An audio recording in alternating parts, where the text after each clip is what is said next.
నమస్తే, welcome to our voice. నేను journalist నవత. పౌరసత్వ సవరణ చట్టం సిఏఏ గురించి ఇప్పుడు సర్వత్రా చర్చ జరుగుతోంది.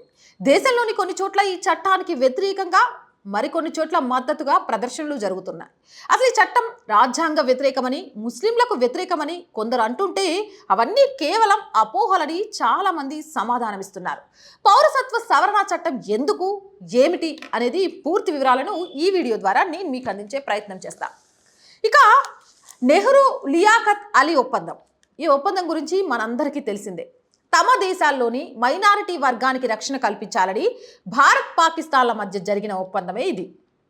అయితే భారత ప్రప్రథమ ప్రధాని జవహర్లాల్ నెహ్రూ, పాకిస్తాన్ ప్రధాని లియాఖత్ అలీలు 1950 ఏప్రిల్లో ఆ ఒప్పందంపై సంతకాలు చేశారు.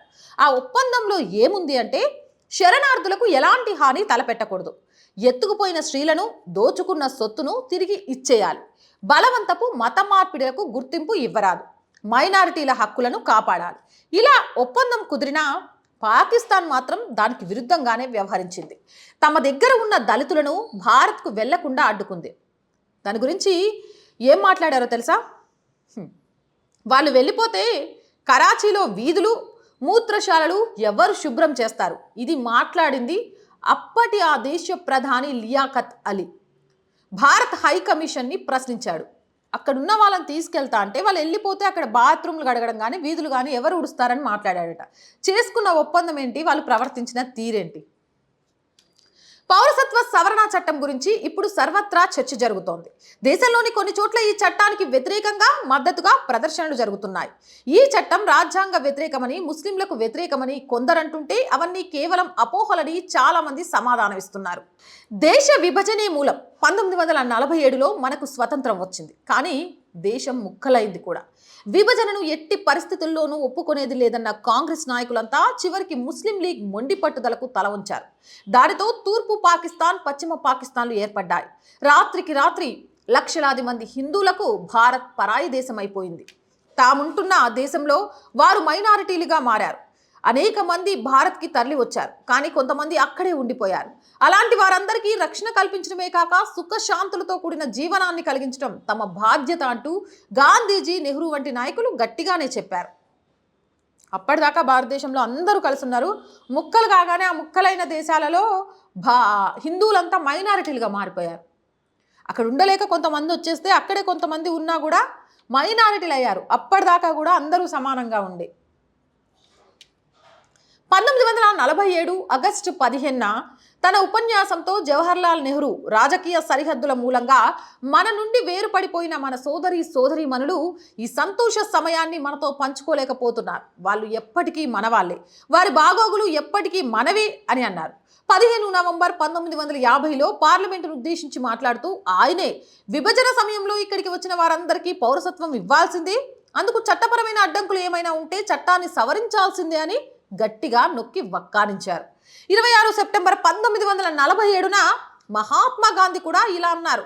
పాకిస్తాన్లో నివసిస్తున్న హిందువులు, సిక్కులకు అక్కడ సుఖంగా, శాంతిగా జీవించడానికి తగిన పరిస్థితులు లేవనిపిస్తుంది. వారు వెంటనే నిరభ్యంతరంగా భారత్కి రావచ్చు, భారత్కి తప్పక ఆహ్వానిస్తున్నాం అలాంటి వారిని అని చెప్పారు. ఇక తూర్పు బెంగాల్ శరణార్థులను ఉద్దేశించి మాట్లాడిన అప్పటి హోంమంత్రి సర్దార్ వల్లభాయ్ పటేల్, దేశ స్వతంత్ర సంగ్రామంలో పాల్గొని అనేక త్యాగాలు చేసిన మన తోటి వాళ్ళు కేవలం భౌగోళికమైన సరిహద్దులు మారినందువల్ల హఠాత్తుగా విదేశస్తులు అయిపోయారు. ఈ విషయాన్ని మనం మర్చిపోకూడదు అని చెప్పారు. 25 నవంబర్ 1947న కాంగ్రెస్ వర్కింగ్ కమిటీ ఆమోదించిన తీర్మానంలో ఇలా పేర్కొన్నారు. తమ మాన ప్రాణాలు, గౌరవాన్ని కాపాడుకునేందుకు పాకిస్తాన్ నుంచి వచ్చిన ముస్లిమేతరులందరికీ భద్రత కల్పించడానికి కాంగ్రెస్ సిద్ధంగా ఉంది. వీరే కాదు, ఇక ముందు వచ్చే వారికి కూడా ఆశ్రయం కల్పించాలని నెహ్రూ లియాఖత్ అలీ ఒప్పందం తమ దేశాల్లోని మైనారిటీ వర్గానికి రక్షణ కల్పించాలని భారత్ పాకిస్తాన్ల మధ్య ఒప్పందం జరిగింది. భారత ప్రప్రథమ ప్రధాని జవహర్లాల్ నెహ్రూ, పాకిస్తాన్ ప్రధాని లియాఖత్ అలీలు 1950 ఏప్రిల్లో ఆ ఒప్పందంపై సంతకాలు చేశారు. దాని ప్రకారం శరణార్థులకు ఎలాంటి హాని తలపెట్టకూడదు, ఎత్తుకుపోయిన స్త్రీలను, దోచుకున్న సొత్తును తిరిగిచ్చేయాలి, బలవంతపు మత మార్పిడులు చెయ్యనివ్వకూడదు, మైనారిటీల హక్కుల్ని కాపాడాలి. కానీ ఇది అలానే వ్యవహరించిందా పాకిస్తాను అనంటే ఖచ్చితంగా వ్యవహరించలేదని చెప్పాలి. అప్పుడు స్వతంత్రం వచ్చినప్పుడు అక్కడ హిందువుల శాతం ఎంత ఉండేది, ముస్లిమేతరుల శాతం ఎంత ఉండేది, ఇప్పుడు ఎలా ఉంది అనేది చాలా క్లియర్గా కూడా అర్థమవుతుంది. కాకపోతే అప్పుడు ఒప్పందం, అప్పుడు అన్ని విధాలా ఒప్పుకున్నా ఇప్పుడు దీని గురించి అంశాన్ని లేవనెత్తి ఎగెనిస్ట్గా మాట్లాడుతున్న వాళ్ళే దీనికి సంబంధించి మాట్లాడాలి.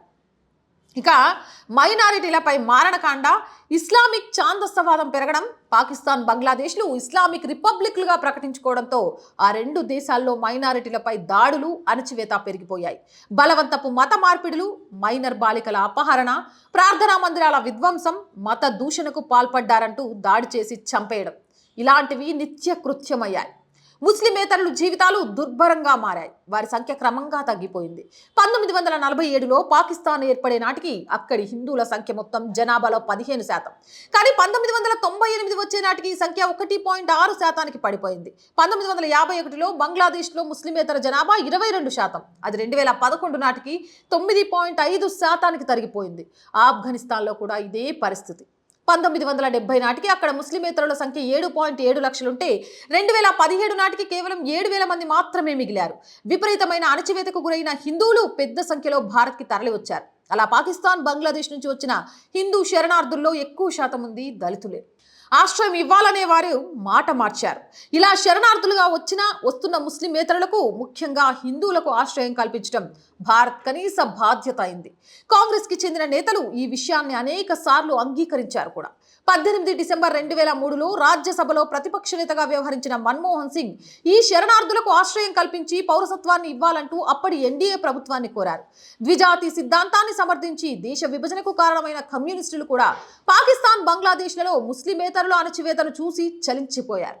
మే 22, 2012న అప్పటి ప్రధాని మన్మోహన్ సింగ్కు ఒక లేఖ వ్రాస్తూ సిపిఐఎం ప్రధాన కార్యదర్శి ప్రకాష్ కారత్ మతపరమైన అణచివేతకు గురై బంగ్లాదేశ్ నుంచి తరలివచ్చిన లక్షలాది మంది శరణార్థులకు ఆశ్రయం కల్పించాలని, పౌరసత్వం ఇచ్చే ప్రక్రియను వేగవంతం చేయాలని కోరారు. ముఖ్యంగా షెడ్యూల్డ్ కులాలకు చెందిన నామశూద్రులు, పొంద్ర కత్రియా, మాజీ మొదలైన వారికి వెంటనే రక్షణ కల్పించాలని కోరారు. ఇలా పాకిస్తాన్, బంగ్లాదేశ్లలో వివక్షకు గురవుతున్న ముస్లిమేతరులకు ఆశ్రయం కల్పించి పౌరసత్వం ఇవ్వాలని కోరిన ఈ కాంగ్రెస్, కమ్యూనిస్ట్ పార్టీలే ప్రస్తుతం అందుకు వీలు కల్పించే విధంగా పౌరసత్వ సవరణ చట్టాన్ని తెస్తే గగ్గోలు పెట్టడం విచిత్రంగా అనిపిస్తోంది. అది రాజ్యాంగ వ్యతిరేకమని, ముస్లిం వ్యతిరేకమని, మానవ హక్కులకు వ్యతిరేకమంటూ నానా రాద్ధాంతం చేస్తున్నాయి. వీటి వైఖరి మూలంగా దేశంలోని అనేక ప్రాంతాలలో అల్లర్లు, హింస చెలరేగాయి కూడా. ఇంతకీ ఆ చట్టంలో ఏముంది తెలుసుకునే ప్రయత్నం చేద్దాం. పౌరసత్వ సవరణ చట్టం 31 డిసెంబర్ 2014కు ముందు ఆఫ్ఘనిస్తాన్, పాకిస్తాన్, బంగ్లాదేశ్లలోని హిందూ, సిక్, బౌద్ధ, జైన, పార్షి, క్రైస్తవ వర్గానికి చెందిన వారెవ్వరైనా భారత్లో ప్రవేశించి ఉంటే వారిని ఈ చట్టం ప్రకారం అక్రమ చొరబాటుదారులుగా పరిగణించారు. 1995 వారసత్వ చట్టాన్ని అసలు ఎందుకు సవరించారు అంటే, పాకిస్తాన్, ఆఫ్ఘనిస్తాన్, బంగ్లాదేశ్ల రాజ్యాంగం ప్రకారం ఇస్లాం ఆ దేశాల అధికారంలో మతం.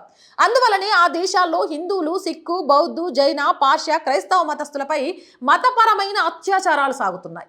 మైనారిటీ వర్గానికి చెందిన వారు తమ మత సాంప్రదాయాలను ఆచరించే ప్రాథమిక హక్కు కూడా లేకుండా పోయింది. ఇక చాలామంది ఆ దేశాల నుంచి పారిపోయి భారత్కి వచ్చేశారు. వారిలో చాలామంది సరైన గుర్తింపు పత్రాలు కూడా లేవు. ఒకవేళ ఉన్నా వాటి కాల వ్యవధి ఎప్పుడో పూర్తయిపోయింది. ఇలాంటి వారికి సరైన గుర్తింపు ఇవ్వడం కోసం 1955 చట్టానికి సవరణ చేయాల్సి వచ్చింది. ఇక మూడవది, విదేశస్తులకు పౌరసత్వాన్ని మంజూరు చేయడానికి ప్రత్యేకమైన చట్టం ఇప్పటికే ఉండగా ఈ 3 దేశాల శరణార్థుల కోసం ప్రత్యేక సవరణ ఎందుకు అని డౌట్ రావచ్చు. ఎందుకు అంటే 31 డిసెంబర్ 2014 ముందు వరకు ఇక్కడికి వచ్చిన శరణార్థులకు పౌరసత్వం ఇవ్వడానికి ఈ ప్రత్యేక సవరణ అవసరమైంది. ఈ సవరణల మూలంగా కేంద్ర ప్రభుత్వం వీరికి గుర్తింపు పత్రాలు అందించే వీలు కలుగుతుంది. చాలా మంది శరణార్థులు ఎంతో కాలం క్రితమే ఇక్కడికి వచ్చారు కాబట్టి వారికి పరిచ్ఛేదం 5 ప్రకారం వెంటనే పౌరసత్వం ఇవ్వడానికి ఈ సవరణ వీలు కల్పిస్తుంది. ఇక 4వ డౌట్ వచ్చేది ఏంటంటే, భారత పౌరసత్వం లభించాలంటే ఈ శరణార్థులు ఇక్కడికి వచ్చి ఎంతకాలం పూర్తయి ఉండాలి. పైన పేర్కొన్న 3 దేశాలకు చెందిన ఈ మైనారిటీ వర్గాలకు చెందిన వారు కనీసం 5 సంవత్సరాలు, ఇంతకుముందు 11 సంవత్సరాలు ఉండేది, కానీ ఇప్పుడు 5 సంవత్సరాలు ఉంటే చాలు, ఇక్కడే 5 సంవత్సరాల నుంచి ఉంటున్నామని చూపించగలిగితే చాలు, దేశీకరణ ప్రక్రియ ప్రకారం వారికి ఈ దేశ పౌరసత్వం లభిస్తుంది. ఇక 5వది అతి ముఖ్యమైన డౌట్ ఏంటంటే, ప్రభుత్వం తెస్తున్న చట్ట సవరణలు ముస్లిం వ్యతిరేకమైనవా? కాదు. ఇది కేవలం పాకిస్తాన్, ఆఫ్ఘనిస్తాన్, బంగ్లాదేశ్లలోని మైనారిటీ వర్గానికి చెందిన వారికి సంబంధించినవి మాత్రమే. ఈ సవరణలకు ప్రస్తుతం భారత్లో ఉంటున్న ముస్లింలు కానీ మరే పాలకులు కానీ ఎలాంటి సంబంధము లేదు. 3 దేశాలలో ఇస్లాం అధికారిక మతం కాబట్టి ఆయా దేశాలకు సంబంధించిన ముస్లింలను ఆ జాబితాలో చేర్చలేదు. ఎందుకంటే ఇస్లామిక్ దేశంలో ఇస్లాంలపై అణచివేత, అత్యాచారాలు జరిగే అవకాశం ఉండదు కాబట్టి. ఇక 6వది, పౌరసత్వ సవరణ బిల్లు 2019 భారత రాజ్యాంగ నిబంధనలను ఉల్లంఘిస్తుందా? ఈ విషయంలో సీనియర్ న్యాయవాది హరీష్ సాల్వే చెప్పిన విషయాన్ని ఈరోజు నేను మీతో చెప్తాను. ఈ బిల్లు ముస్లింలకు వ్యతిరేకం కాదు. అలాగే కొందరు చెప్తున్నట్లు అధికరణం 14-15లను అతిక్రమించడం కూడా లేదు. దేశీయకరణ లేదా పౌరసత్వ గుర్తింపు ఇవ్వడంలో 3 దేశాలలో అణచివేతకు గురైన మైనారిటీ వర్గానికి చెందిన వారికి కలిగిస్తున్న ప్రత్యేక సదుపాయం, హోదా మాత్రమే. దీనికి ఇతర వర్గానికి చెందిన వారి దేశీయకరణ లేదా పౌరసత్వ మంజూరు ప్రక్రియతో ఎలాంటి సంబంధం లేదు. ఈ సవరణ అధికరణం 14ను ఏమాత్రం ఉల్లంఘించడం లేదు. పౌరసత్వ సవరణ చట్టం ముస్లిం దేశాలుగా గుర్తింపు పొందిన 3 దేశాలలోని మతపరమైన అణచివేతకు గురైన మైనారిటీ వర్గానికి చెందిన వారికి మాత్రమే ఉద్దేశించబడినది. ఆయా దేశాల్లో అధిక సంఖ్యాకులు అంటే మతపరమైన అణచివేతకు గురయ్యే అవకాశం లేని వారికి ఇందులో చేర్చలేము. అలాగే ఈ చట్టం రాజకీయ, ఆర్థిక శరణార్థులకు సంబంధించింది కూడా కాదు. అందువల్ల కూడా ముస్లింలకు ఇందులో స్థానం కల్పించట్లేదు అనేది చాలా క్లియర్గా అర్థమవుతుంది.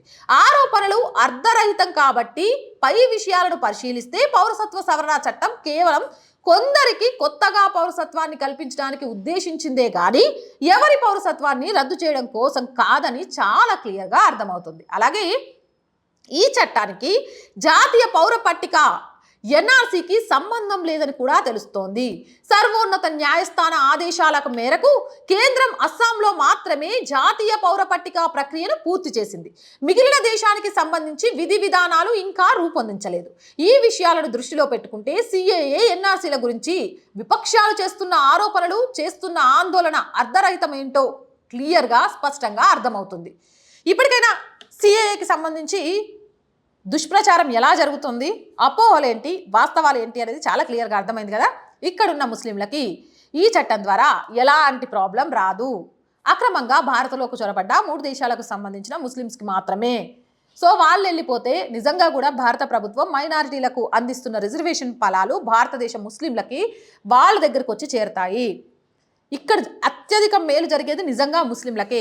ఆ విషయాన్ని వాళ్ళు గ్రహించనీయకుండా రాజకీయ లబ్ధి కోసం కొందరు రోడ్లెక్కి నానా రభసా చేస్తూ ఇక వీళ్ళే వాళ్ళని కాపాడుతుందని ఒక బిల్డప్ ఇచ్చుకుంటూ ఓటు బ్యాంకు కోసం ప్రయత్నిస్తున్నారు తప్ప వాస్తవాలు ఇవి.